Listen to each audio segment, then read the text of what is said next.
पार्वती नाम की एक गरीब महिला रोज की तरह सुबह सुबह जंगल की ओर निकल पड़ती। उसके पास एक भैंस थी जिसके लिए वो रोज ताज़ी घास काट कर लाती थी। पार्वती के पति रमेश खेतों में मजदूरी करते थे, लेकिन उनकी कमाई से घर का खर्च मुश्किल से चल पाता था। पार्वती जंगल में घास काट रही थी। उसी के पास एक पेड़ के ऊपर एक पक्षी बैठा था। वो पक्षी दरअसल कोई आम पक्षी नहीं, बल्कि एक जादुई पक्षी था। वो पिछले कई सालों से इस जंगल में रह रहा था और हर रोज पार्वती को जंगल में घास काटते देखता था। वाह, ये औरत कितनी मेहनती है। मैं पिछले कई सालों से देख रहा हूँ, ये हर सुबह आती है और अपनी भैंस के लिए ताज़ी घास काट कर ले जाती है। लेकिन एक भैंस भले कितना ही दूध देती होगी? इतने दूध से तो बस इनके घर की चाय ही बनती होगी। फिर ये बेचते क्या होंगे? मैं एक जादुई पक्षी हूँ, क्यों ना मैं बकरी बनकर इनके घर चली जाऊँ? फिर मेरा दूध बेचकर ये आराम से अपनी जिंदगी जी पाएंगे। वैसे भी ये औरत बहुत दयालु और अच्छी लग रही है। इतना सोचकर पक्षी पेड़ से नीचे उतरा और एक सुनहरी रोशनी के साथ एक सुंदर सी बकरी में बदल गया। पार्वती अभी घास काटने में व्यस्त थी कि उसने पीछे से एक आवाज सुनी। वो घूमकर देखती है तो एक सुंदर बकरी उसके सामने खड़ी है और उससे बात कर रही है। हे दयालु औरत, इस जंगल में मेरा कोई नहीं है और मैं अकेली हूँ। क्या तुम मुझे अपने घर ले चलोगी? मैं इसके बदले तुम्हें ढेर सारा दूध दूंगी। पार्वती बकरी की बात सुनकर हैरान रह गई। उसने अपनी आंखें मली, सोचा कहीं ये सपना तो नहीं। ये कैसे हो सकता है? मैं कहीं सपना तो नहीं देख रही हूँ। ये बकरी तो बोल रही है। तुम बोल कैसे रही हो?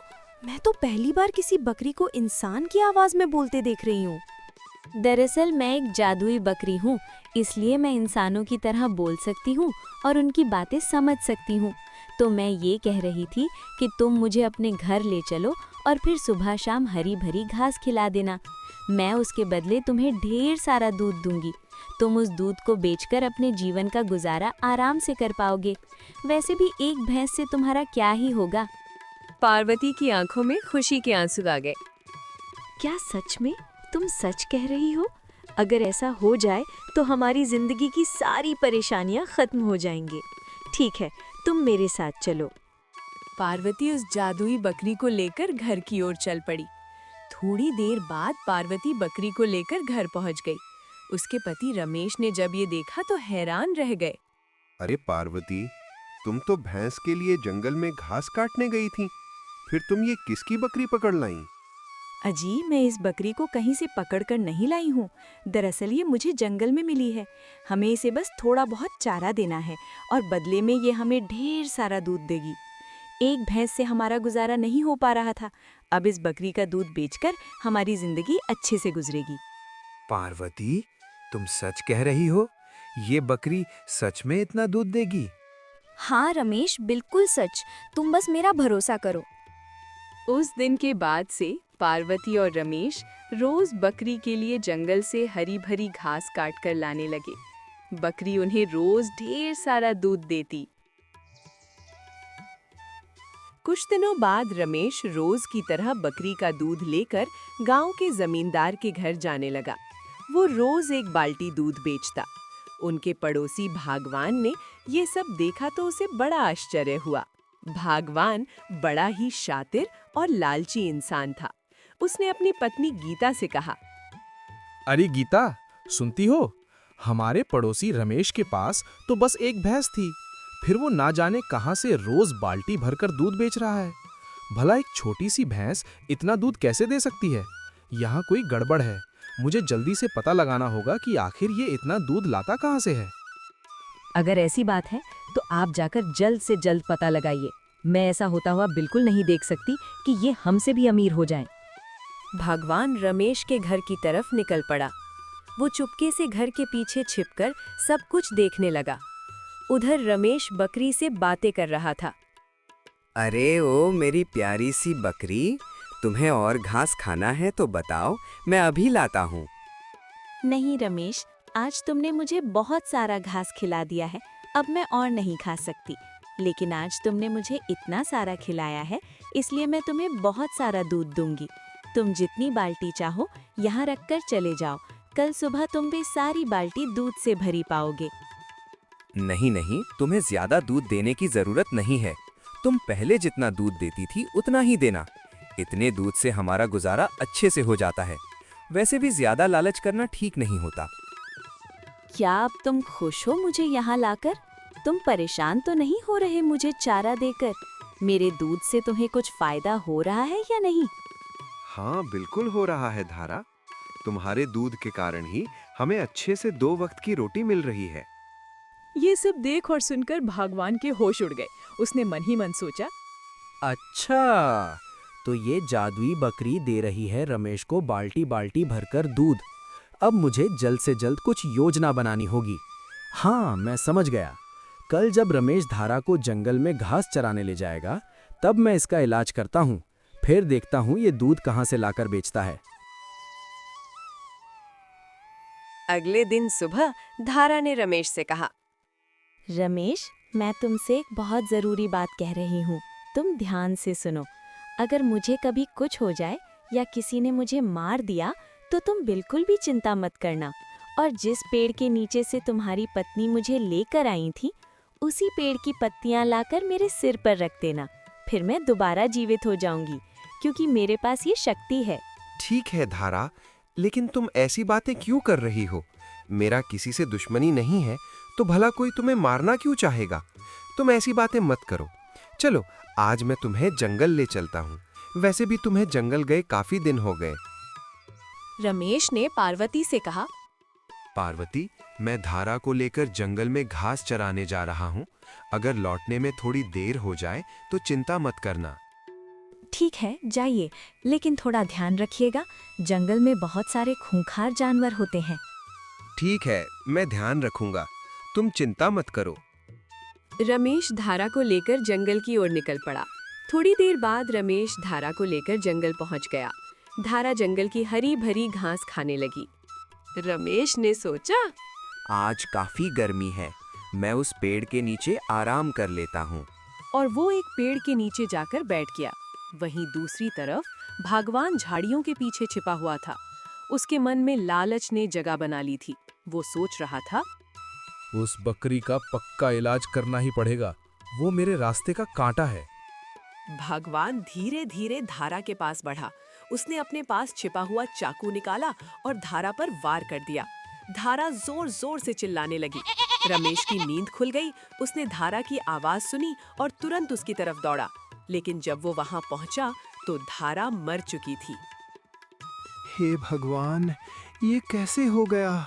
आखिर मेरी धारा कैसे मर गई? वो बहुत दुखी हुआ, लेकिन फिर उसे धारा की दी हुई सीख याद आई।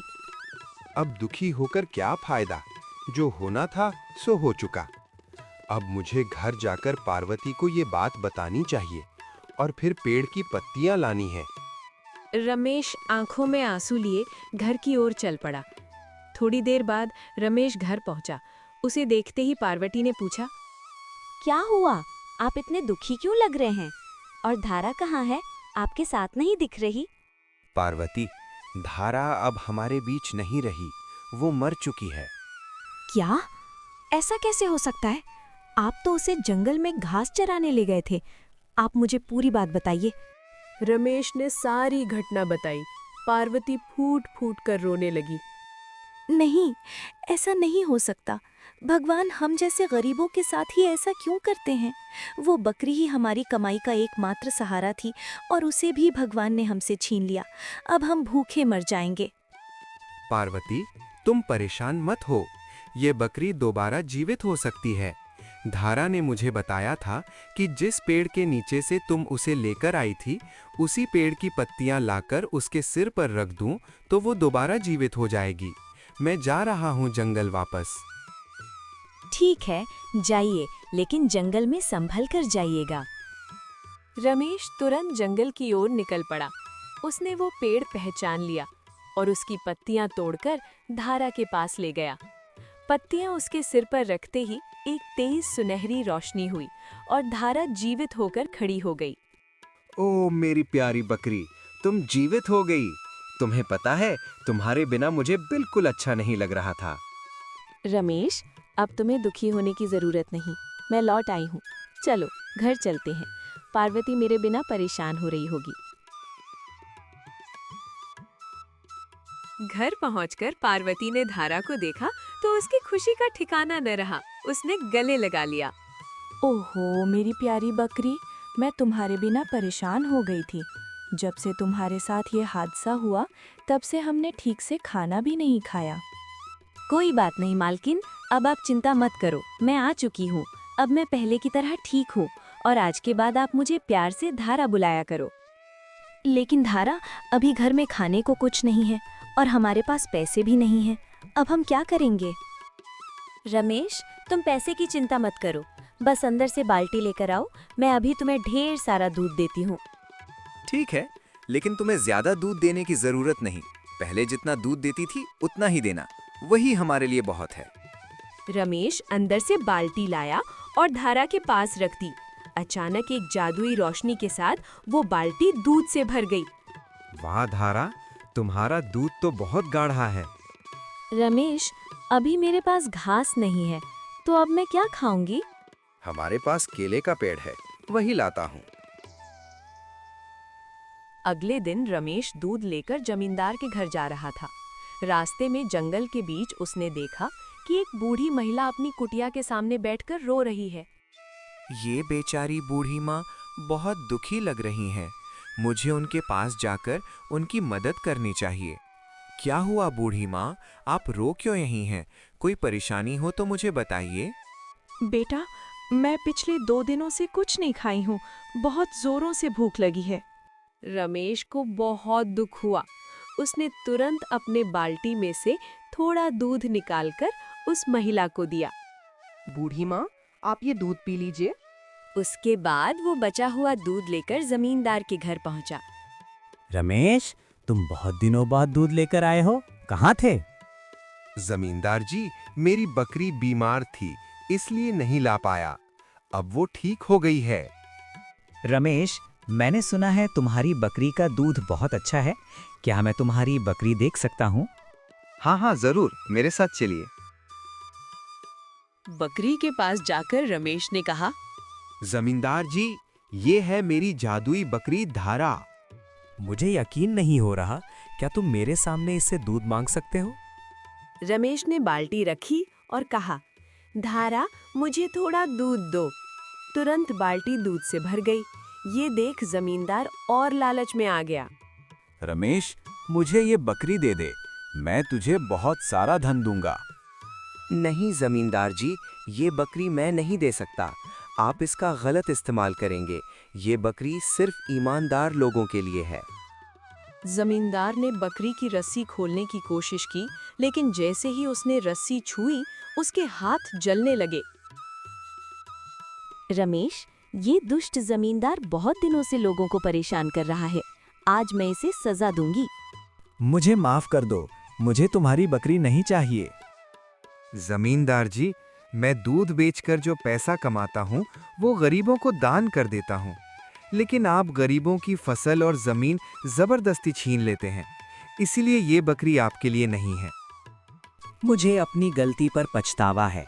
मैं सबकी जमीन लौटा दूंगा और सबसे माफी मांगूंगा। उस दिन से पूरा गांव सुख शांति से रहने लगा। रमेश और पार्वती ने ईमानदारी से व्यापार किया और गरीबों की मदद करते रहे।